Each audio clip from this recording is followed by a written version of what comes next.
Kathy Biehl of EmpowermentUnlimited.net here with another installment of my favorite things, items from my collection that I actually use. And here's one I've been using for decades, the Voyager Tarot, created by James Wanless and Ken Knudsen, whose name is not normally associated with this because Wanless is so associated with it.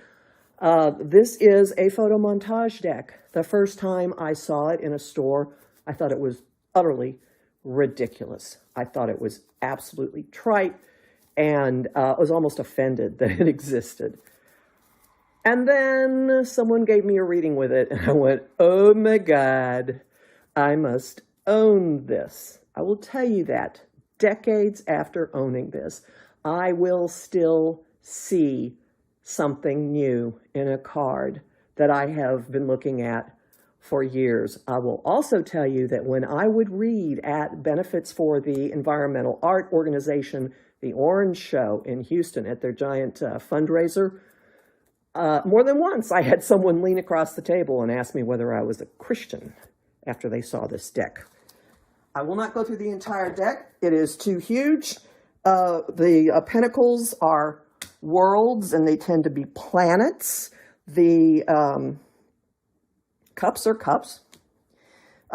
Swords are crystals, and they're not always really happy. And then we also have wands.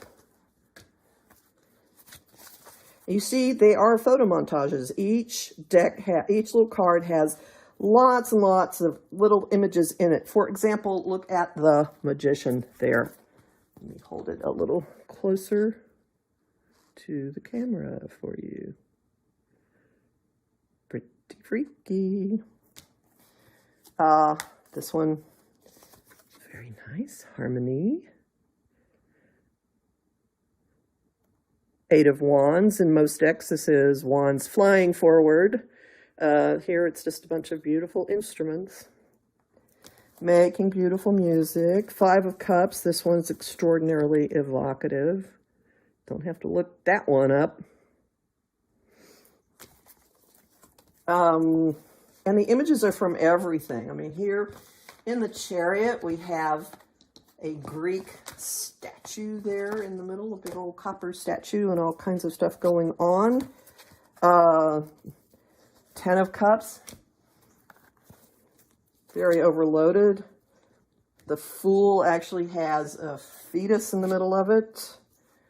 The Sun has common, the Sun King in the middle of it.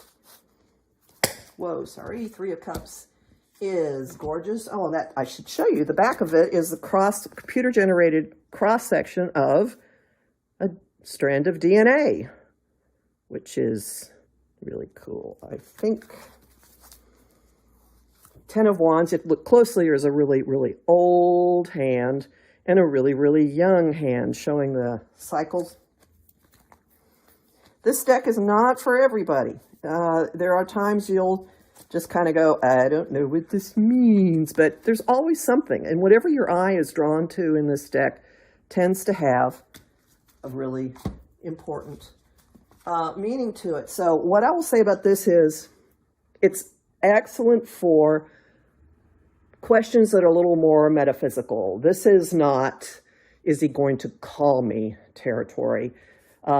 This is, if you want to understand the symbolic, the big picture, the archetypal underpinnings, the metaphysical processes that are at work.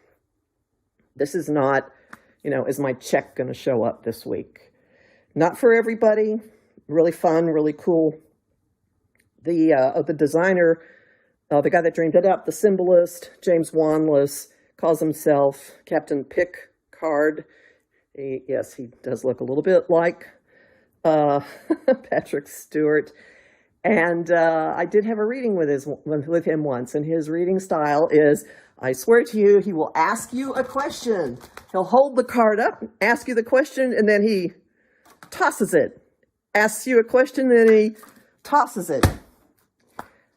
And that kind of is just really appropriate for how one-of-a-kind this deck is. So again, not for everybody.